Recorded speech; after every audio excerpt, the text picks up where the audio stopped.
Hey, I just want to put y'all on because I just recently took the NHA exam for the CPT1 license, for the phlebotomy license, and I want to, share my experience with y'all that y'all struggling with this, getting certified or your license for this.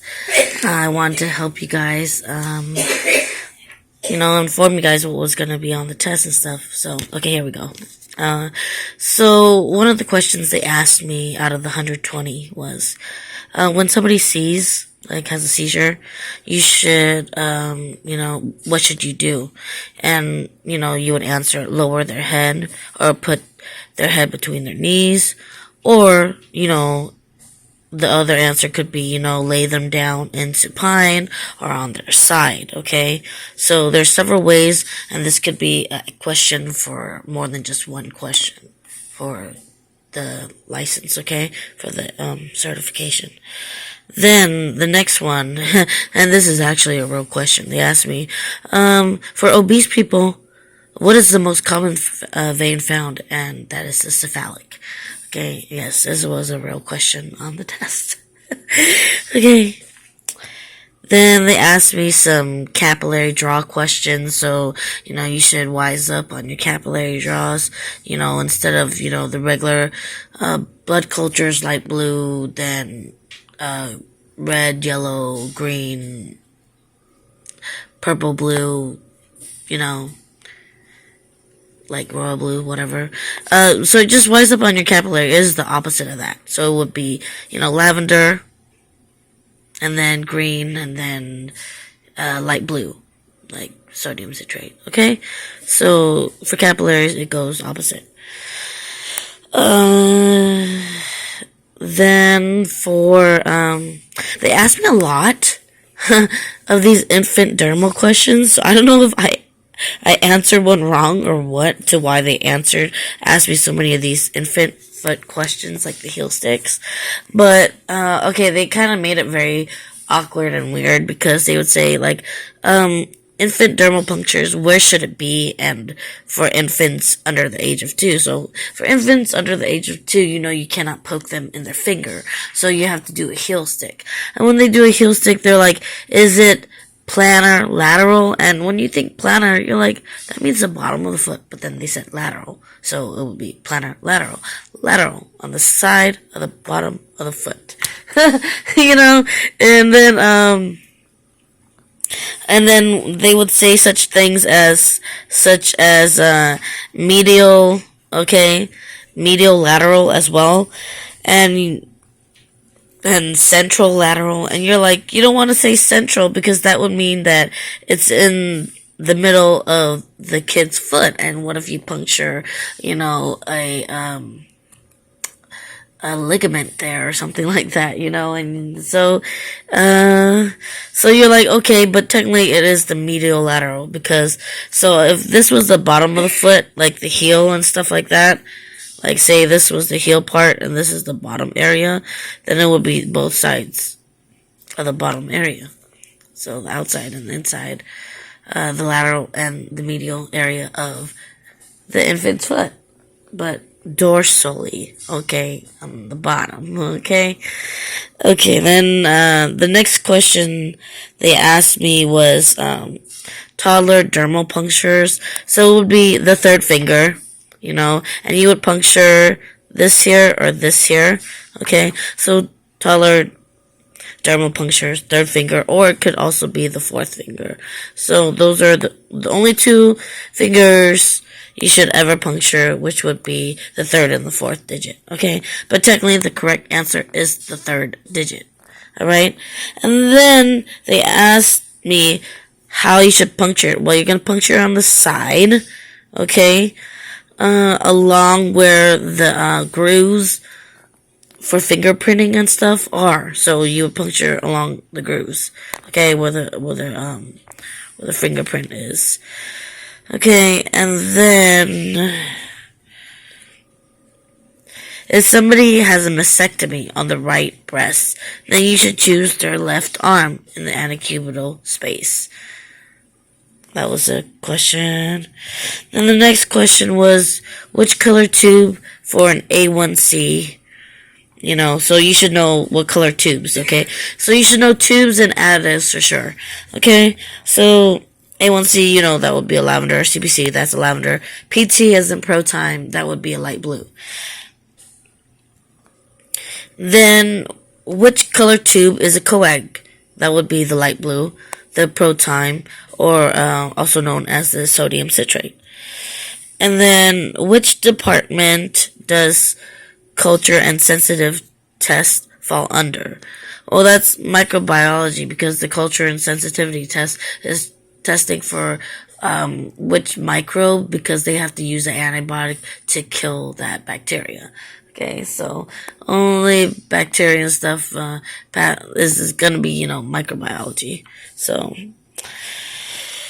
and then phlebotomists will need to tell a male patient that they will need seminal fluid and from them. So you'll need a specimen of semen from a male person, okay? And then they'll ask you, what's the preferred vein? Always preferred vein for phlebotomist, CPT1, is the median cubital, okay?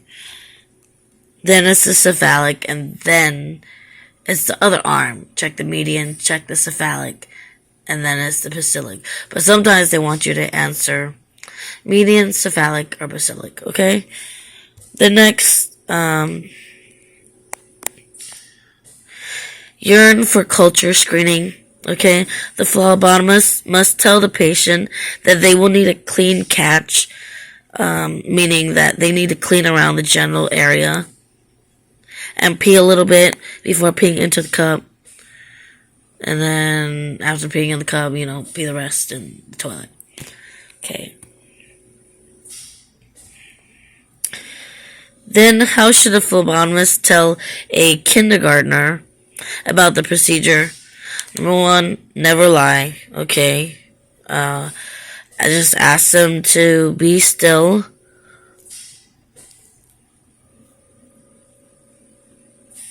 And then you do also have to let them know that it does hurt, okay? So don't lie about it not hurting. Okay. So, the next one, contact precautions. They did ask me several questions about contact precautions, more than just one. About, indirect contact, and then airborne question they asked, okay? So, the question they asked me was, what should you don on when you're in contact with a contact precaution? So you put on gown and gloves, okay? That'd be the answer. And then the next one would be, the airborne precautions would be the N95 and then gown and gloves, okay? And then cleaning up a surface contaminated with blood. You always want to soak it with 110 bleach for about 10 minutes. Or they might say clean it with a cleaning agent for 60 seconds, okay? Then 21, the next question, okay. If somebody is allergic to 70% alcohol, you would use chlorhexidine, sterile water, even iodine, okay? So those are the three things. 70% alcohol, number one choice, unless they are allergic. They use chlorhexidine, sterile water, or iodine. Some people are also allergic to iodine, so so they will choose sterile water at that point. Okay, and then the next, which is number 22. Which vein is closest to the outside of the arm? That would be the cephalic. Then 23, if you get a needle stick, what do you do? Well, you're going to report it to a manager or supervisor, document it, and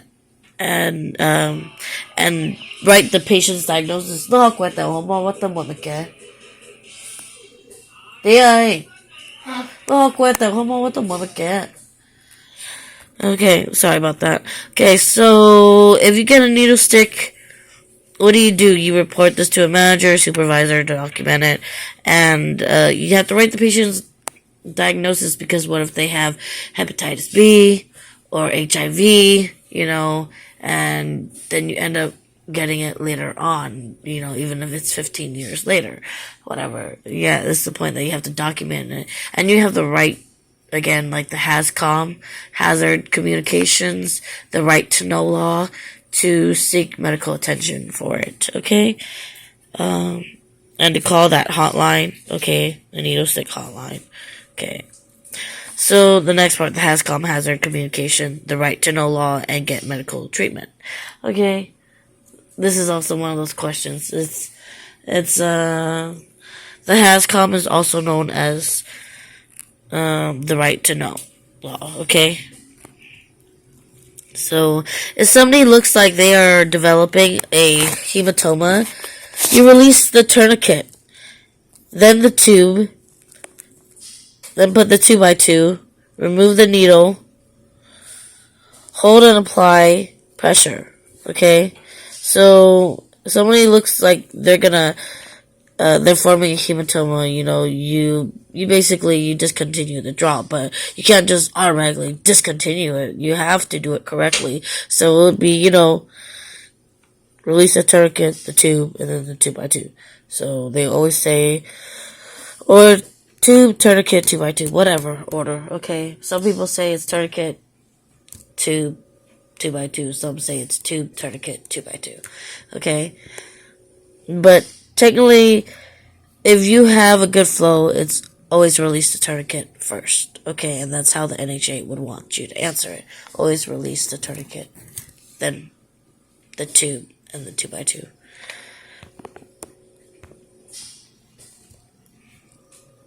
Then 26, if somebody looks like they're about to faint, they are syncope, which means they will need to lay down in supine, okay? They will need to lay down.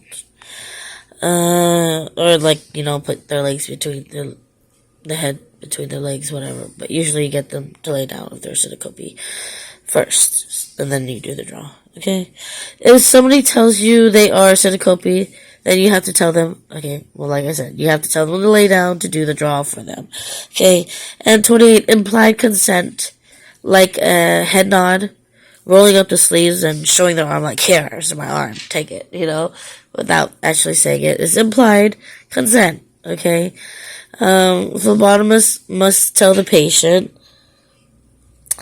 what they're going to do and receive consent. Verbal consent is fine and acceptable. Implied consent is acceptable, as well as a signature is acceptable. However which way, you just need consent before you draw on any patient, okay? Teenagers need a few tubes drawn. You will need an ETS system with a 23 gauge winged infusion set. Remember, teenagers, like kids and stuff, they have smaller veins than regular adults. So you will go with a butterfly needle. Instead of the 21 or the 22, you prefer to use the 23. And if it's an infant, like not an infant, but a toddler or whatever, then you prefer to go with the 25. The 25, creates more, it has more oxygen, in the line when you do that, okay? So keep that in mind. Okay, what is an ETS system? Come on, you guys should know this. This is an evacuated tube system. Just fancy, okay? I get tired of these acronyms. Okay, what is tiny red dots after a tourniquet has been applied? This is petechiae. This is a question on the test. Okay, what disease can a phlebotomist cause by not paying attention to how much volume they draw? That is ioatric anemia. Okay, like in kids, you have to per pound or per kilogram per mils, okay? So it's kilogram per milliliters on how much you can draw, like 4 pounds is 4 milliliters, okay, or whatever, something like that. Or 4 kilograms is 4 milliliters, something like that. There is a chart for that. Okay, if you had 2 unsuccessful pokes on a person, then you should ask someone else to do the draw. Always. By the second, try, if you didn't get it, always ask for somebody else to do it. Of course, our intention is to do it on the first draw. Okay, the first poke. However, next, okay, so 34, after a successful stick, the blood stops coming out. The second tube is entered. You then get another tube, okay, or insert the needle a little deeper or pull back a little bit to release the vein to see where the vein is, okay, and, okay, so, alright.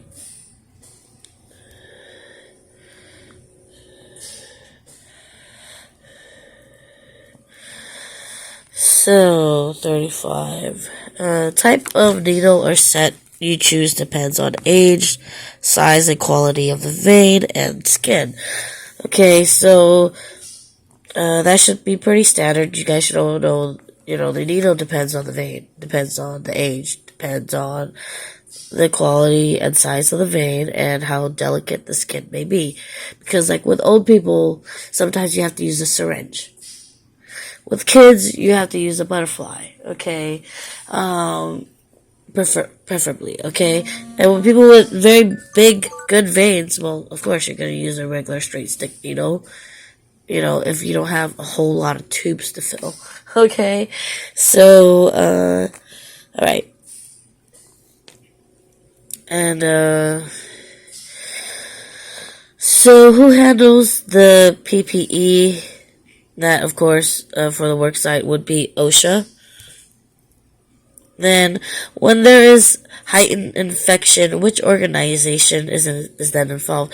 That would be the CDC, also known as the Center for Disease and Control. 38. If you have a chemical spill, you should refer to your manual, the safety data sheet, the SDS. Okay, that is also a question on the test, the SDS, safety data sheet. Okay, ammonia needs to be chilled or on ice, especially because it has to be ran within 15 minutes, okay? And then cyanophybrinogen, which needs to be chilled or on ice as well. That's another item that needs to be on ice. Also B12. You may or may not get that question though, okay? If you see a patient that is not responsive and you barely feel a pulse, the first thing you need to do is tilt the head back, open the airway to then perform CPR. First thing to do, always open an airway, okay? CPR class teaches you always open the airway, okay? Make sure nothing is obstructing them, their airway, make sure the open airway, okay? Then, if you see a patient that is cyano, like turning blue, then you need to tilt their head, open their airway, and start performing CPR. Right, doing the, staying alive, alright? Okay. Alright. A patient on aspirin, warfarin, Coumadin, or blood thinners are expected to bleed for longer periods of time. Duh, right? This is the dumb moment, of course. They're on blood thinners, so they're going to bleed. That means the bleeding time is going to be longer than the average, okay? Usually this means the average person bleeds for 1 minute to 3 minutes. They would bleed for about 5 to 8 minutes, literally, okay? And this is more for like the older patients because most older patients are on anticoagulants like warfarin, digoxin, aspirin, Lasix, whatever.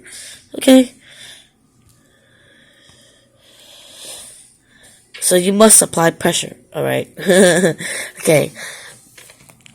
Why must specimens be labeled and not on the lids? Because lids can get lost and labels can get damaged, wet, and then erased, because now it's contaminated and mushy on the lid. So that's why you never put the labels on the lid. Put it where it is desired by the manufacturer or by the lab. Okay. And then SSR tubes need to be inverted 5 to 8 times. And this is standard. Most standard tubes or need to be inverted 5 to 8 times. Okay. And, okay, so SSR needs to be inverted 5 to 8 times, resting for 30 minutes before centrifugation. Okay, before it gets in the centrifuge. Okay, and then which tube is used for CBC? That would be the lavender. So lavender, okay, that's CBC, A1C, hematocrit, okay? Those are what you would usually use for lavender. Okay. Which tube is used for serum? That would be the serum separator tube. Okay, the SSR.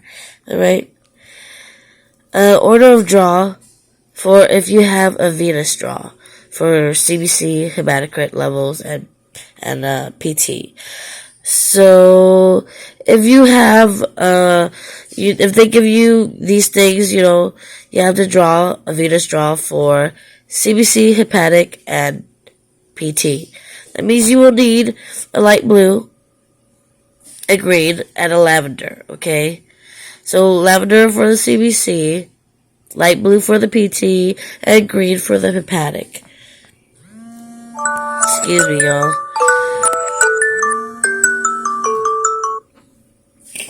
So many interruptions while I'm trying to give y'all.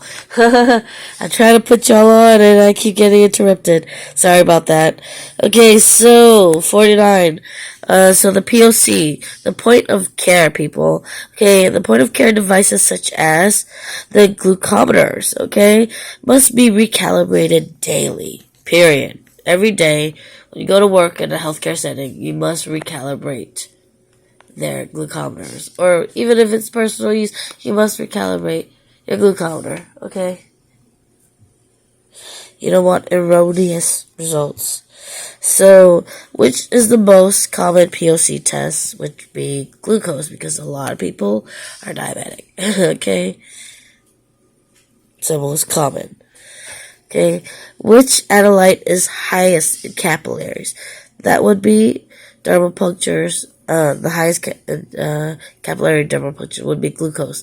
This is why we have a POC test for glucose, because glucose is the highest analyte in capillary, which is why they prick the third and fourth finger.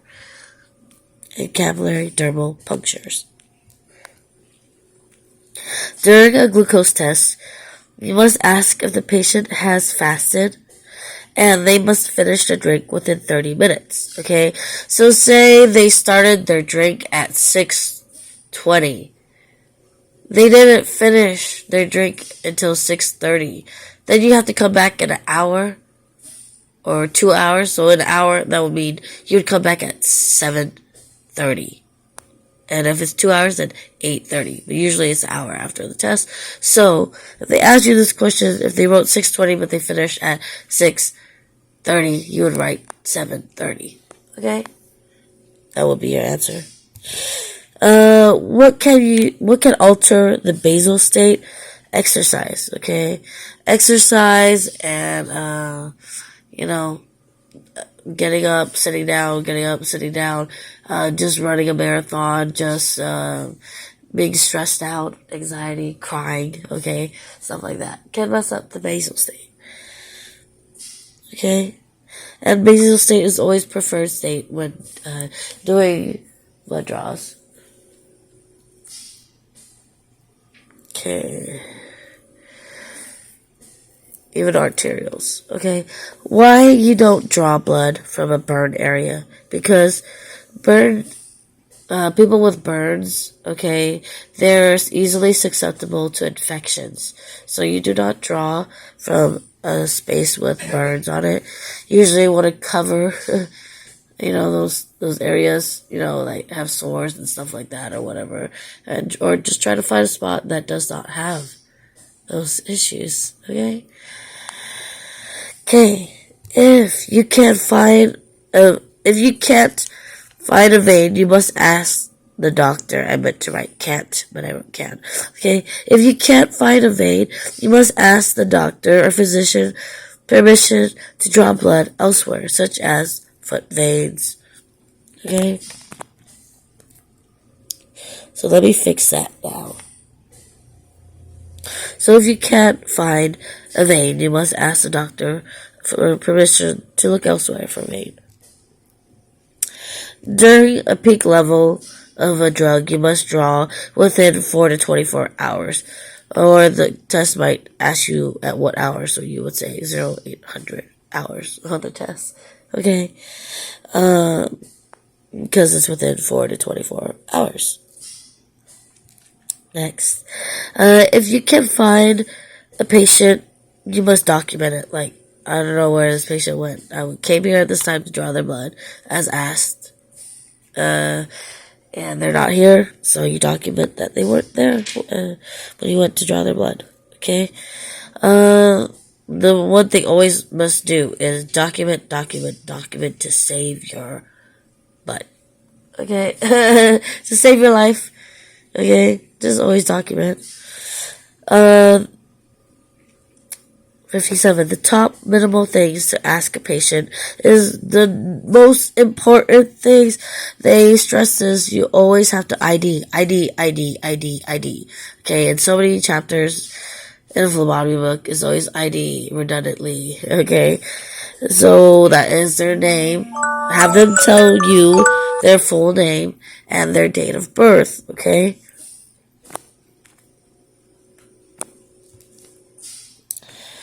And then if a patient is missing an ID band, you must ask the nurse to verify the patient.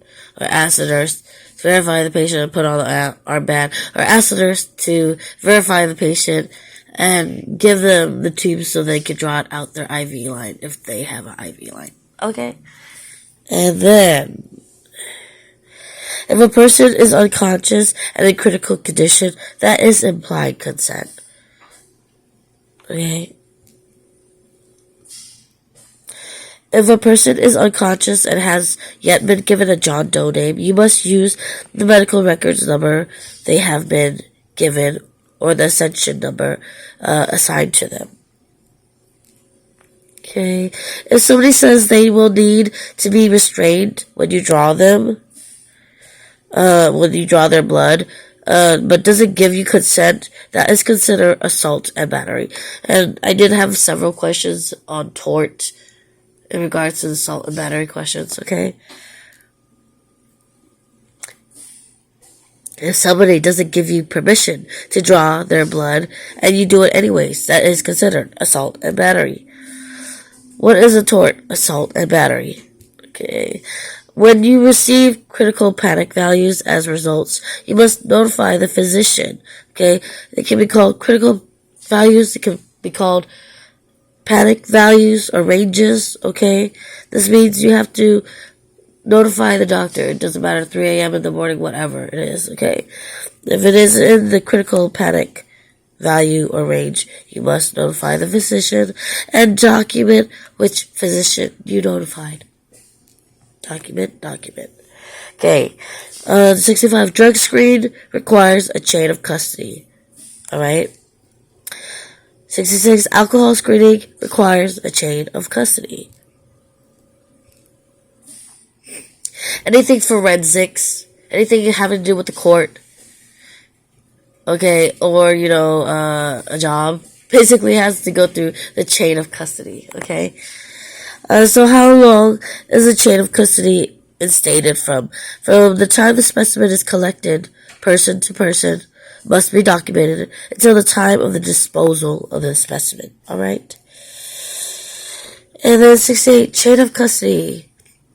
All the names the specimen was in custody, we must have all their names. Okay? Whoever held the specimen have to have their names. Alright? Document it. And what must be on the label of a specimen? The phlebotomist's initials. And the type of specimen, the time, and date. Okay? And also, if they do ask you, it would be your CPT license number. Okay? But usually, it's just your initials. Your initials, date and time. Okay? Most important, initials, date and time, and the type of specimen. Could be arterial blood, if you think you hit an artery instead of a vein.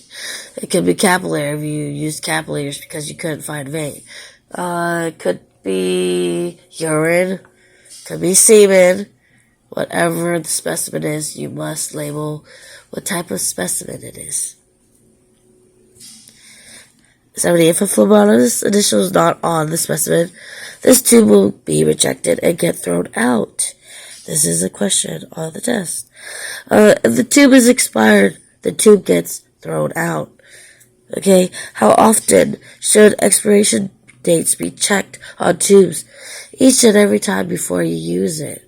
Before you use the tube, you must check the expiration date.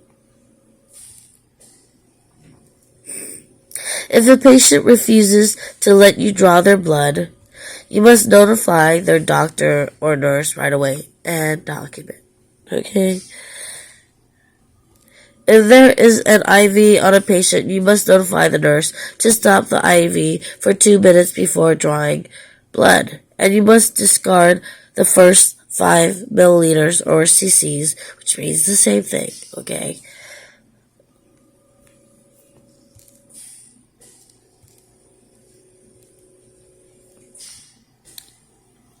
Okay, so 75.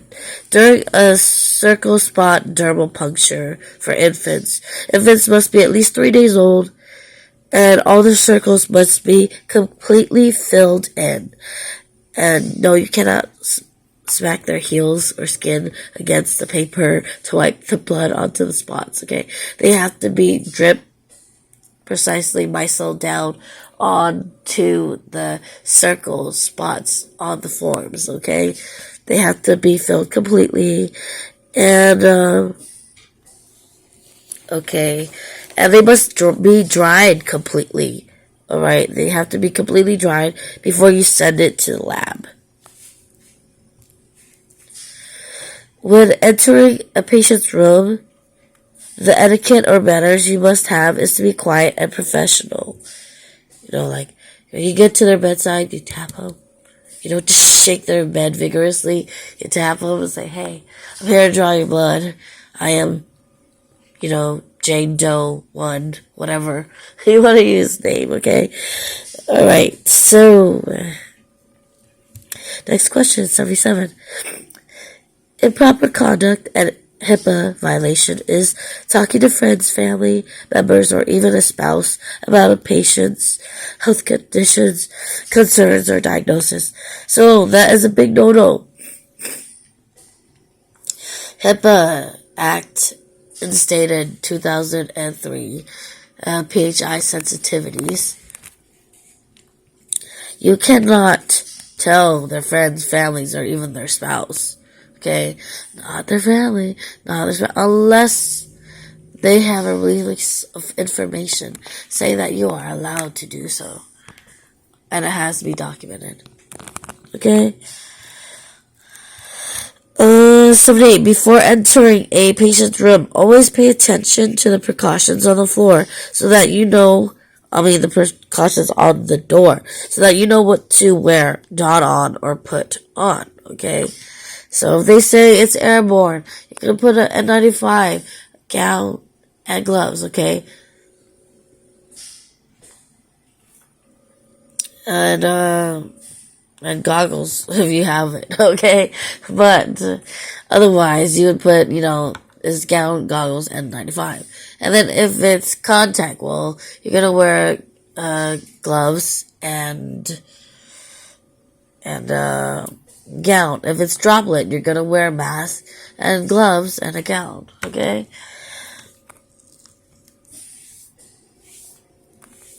PKU, and I can't ever pronounce this, uric acid, whatever, nucleic, whatever. Okay, is a hereditary disease that is not able to metabolize, certain type of, nucleic acids, okay? So that is a question. So, that is a hereditary disease, not being able to metabolize nucleic acids, okay? And tourniquet must be, and this is a question, 3 to 4 inches above the antecubital fossa space, where you draw blood from. It has to be 3 to 4 inches above the place where you draw blood, okay? 81. You must anchor the vein 1 to 2 inches below where you are drawing blood from. Okay. Then why do you anchor the vein? Well, because you have to anchor it because it prevents the vein from moving around, makes puncturing the skin less painful, because you're holding the skin taut. Okay.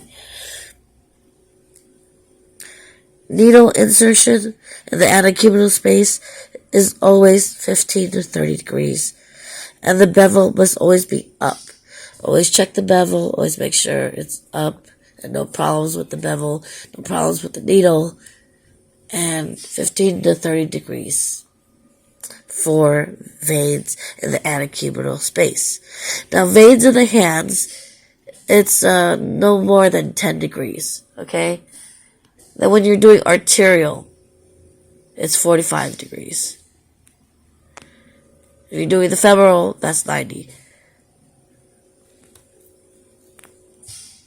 Okay, needle insertion for hand veins must be done very close to the surface, okay, because they're superficial veins, okay, so it's very close to the surface, 10 degrees, no more than 10 degrees, okay, or less than 10 degrees, however you want to say that. And then 85, patients doesn't have good blood flow. It is best to position their arm downward or give them a heat pack to increase blood circulation to that area. Okay, 86. What do you need to test for after a needle stick at a workplace? Usually workplaces test for hepatitis B. Okay, so after a needle stick, you'll have to definitely test for Hep B. Okay, sometimes HIV too, but the first thing is Hep B, okay? What test is required of the healthcare setting? Most tests are TB tests and hepatitis B tests.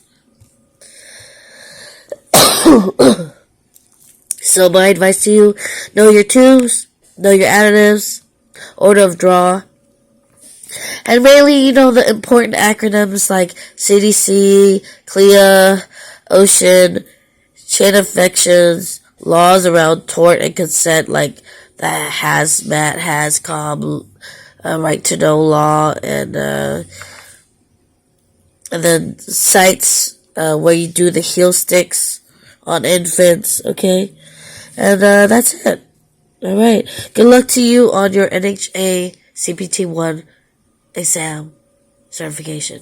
Good luck.